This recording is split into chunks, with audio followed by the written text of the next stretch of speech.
Imagine you're walking deep underground. It's quiet, maybe too quiet.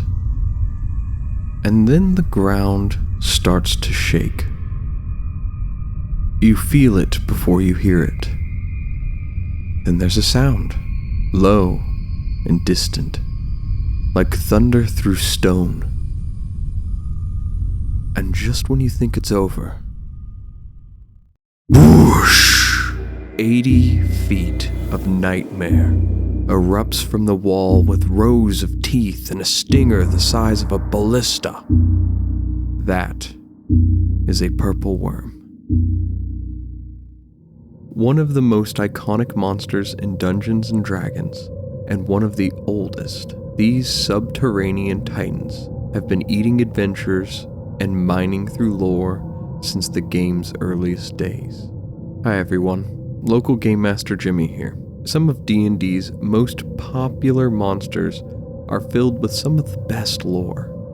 Today, we're going over the purple worm. We will definitely cover at least one thing you might not have known about these terrifying Underdark hunters, so let's delve beneath the surface. And if you're following along with my series thus far, I pull my lore from the history of Dungeons & Dragons and the Forgotten Realms. The first appearance of the purple worm was actually in the tabletop RPG Chainmail as some form of design of a dragon, and was later adapted to Gygax and Arneson's white box version of Dungeons & Dragons as the hulking monstrosity that we know as today.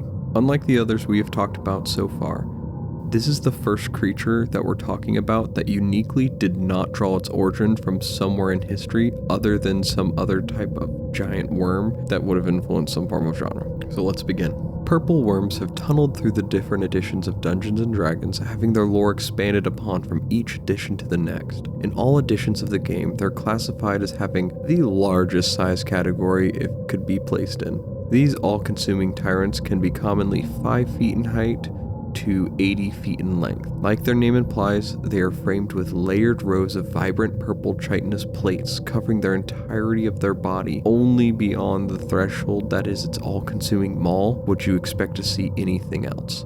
And the only sight you would probably get, other than darkness, is its corrosive bodily acids fastly deteriorating you. I just want to include, you'll probably see depictions of the purple worm without having eyes, but they actually do have 2 eyes.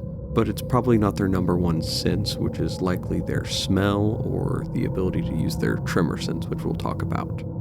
Their mouth is a cyclostome-esque ensemble of sharp teeth that work inward, devouring all that comes in contact if not fully swallowed. At the end of their 80-foot mass, a large stinger honed to a fine point that oozes vile poison. They crush any that find themselves unlucky enough to be beneath them as they weigh upwards to 40,000 pounds, as they move their mass by expanding and compressing their bodies. These giant worms did not, however, just maneuver their way through natural tunnels and underground using expanding and compressing. They actually bored through solid rock, actually forging twisting paths and tunnels that you see in the Underdark to this day. Many dwellers of the dark fairyland known as the Underdark were forced to be cartographers to the ever-changing tunnel systems, as the very behemoth that moved through this ground actively hunted those who passed through this domain. Only the effort of potent magic could shroud cities from their vibrations, and just the effort of careful planning for your travels would just keep you just safe enough to hopefully dodge the innate tremor sense that sought out any and all organic matter for consumption.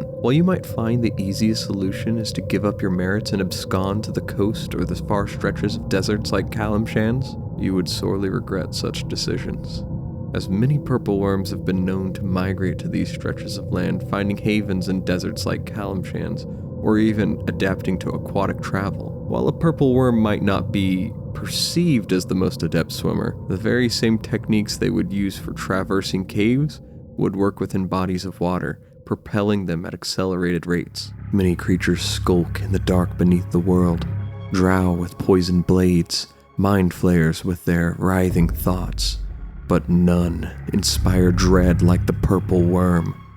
Where others creep, it crashes. Where others plot, it devours.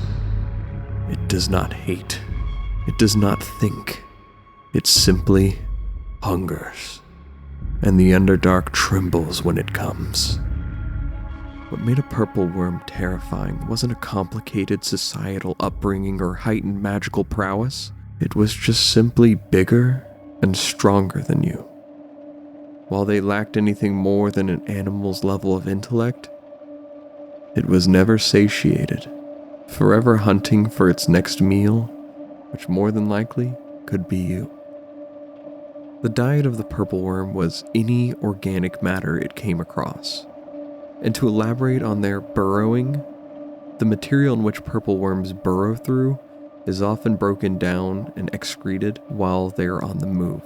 Certain material like minerals may collect in the monstrosity's gizzard, but most of it was released in its wake. And while there's no records of the purple worm's anatomy depicting what biological process they went through to break down all of this material, we can say for certain that when it did swallow a creature whole, the bodily acids within the gizzards often deteriorated most of the prey, so it wouldn't be far off to assume they can use this during tunneling.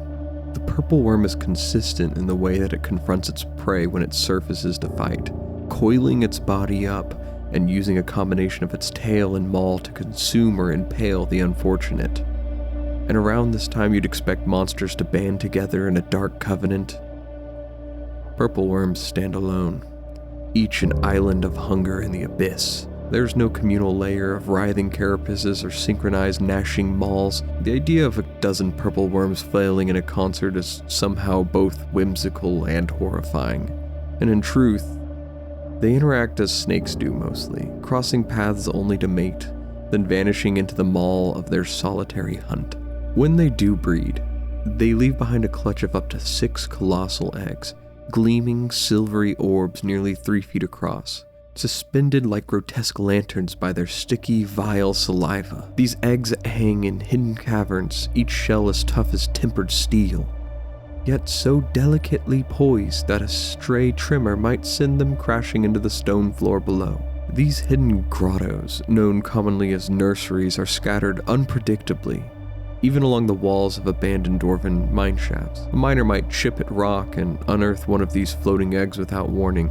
And what makes these nurseries truly nightmarish is the creatures they attract. Giant spiders creep in to lay web for ambushes on creatures that might come for the egg looking for a snack. And Formorians squat in shadowed corridors, their grotesque forms a deterrent to all but the most desperate egg stealers. And of course you might be wondering, what foolhardy, forsaken creature would risk its life for a purple worm egg anyway? It's wizards. In the Underdark's cruel ledger, man's ambition remains the foulest monster of all.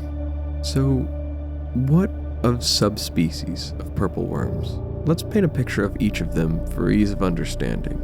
Beneath the blistering sun and shifting dunes of Callum, the desert purple worms move not as solitary terrors, but as a writhing caravan of hunger.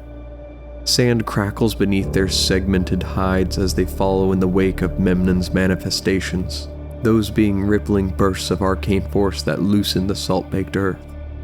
Whenever the sand trembles, they appear in surprising numbers, their great carapaces mottled by wind-etched striations.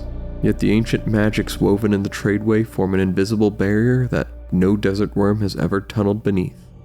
Now, in the brackish shallows where muck and silt swirl, the mottled purple worms lie half submerged, their flesh camouflaged in oily swirls of green and brown.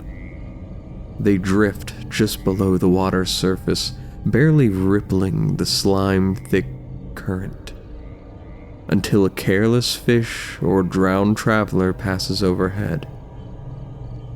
Then in one thunderous surge, they burst upward, terrible funnels of teeth that drag prey screaming into the murk. Though they share that colossal strength and appetite of the Underdark kin they have, these aquatic variants are patient stalkers of bays and marsh-tangled rivers, haunting ever-stagnant pools where the water grows too still. Deep within the Faerzress-charged veins of the Underdark, whispers tell of the aberrant purple worms born with twin heads, 2 gaping maws fused to a single titanic body. Each head bears its own blind, milky eye and serried rows of dagger teeth, snarling and snapping independently as if arguing which prey to claim. Their dual wills drive them into frenzied, unpredictable rages. One half may burrow in pursuit of prey, while the other twists back to rend an ally or explore who dares cross their path. These freaks of subterranean magic are reluctant loners even among their own kind, for their divided hunger and twisted flesh inspire horror even in the most hardened denizens of the deep. And to really build on this, so you understand Faerzress. In the Forgotten Realms, Faerzress was essentially a magical radiation from the period of Arsalu-Telkes. In English, that's the period of Elven high magic. During these times, elves specifically had the capability to perform rituals with multiple spellcasters en masse that could result in world-changing events like opening portals to the realm of gods or creating mythals, which were basically wards that could safeguard entire cities or larger, and these would fully protect the insiders from harm. The point of this was to express that the magic was so powerful that it left radiation, which was partly how the Underdark was even formed. And it was all known to be rather volatile, and that's probably how these variants of the purple worm were created. And to conclude, I want to briefly go over the most recent lore of purple worms from the 2024 5e Monster Manual. And while I want to give a lot of praise to the art style they chose for the purple worm, displaying that they can dwell within deserts, that's kind of where my praise ends. Many creatures in the Monster Manual received a paragraph or two describing the creatures, adding fresh information to the lore. And the purple worm unfortunately got one sentence, which doesn't really do them credit, and the description reads, "Titanic purple worms burrow through the earth and sand, ever ravenous. They devour smaller creatures and ravage entire communities in aimless burrowing."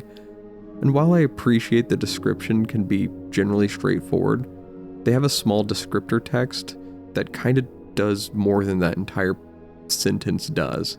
It reads, "What gnaws the roots of the world?" And I think they could have ran with that and really built on that with some of the lore for purple worms. I don't know what it would be, but I think you could have taken that in a much crazier direction. Because what gnaws at the roots of the world is the purple worm. And so we leave the purple worm in its silent world, an apex predator shaped by darkness, driven by endless hunger, and crowned by fear itself. From solitary hunters of the Underdark to desert caravans beneath the sands of Kalimshan and the mutated aberrations of the Faerzress, these titans remind us that some terrors yield no truce. Thanks for venturing with me into the heart of the Underdark. I'm the local game master. Let me know in the comments below if you enjoyed this take on the monster lore, and don't forget to subscribe for more lore on D&D's monsters. Until next time, tread carefully.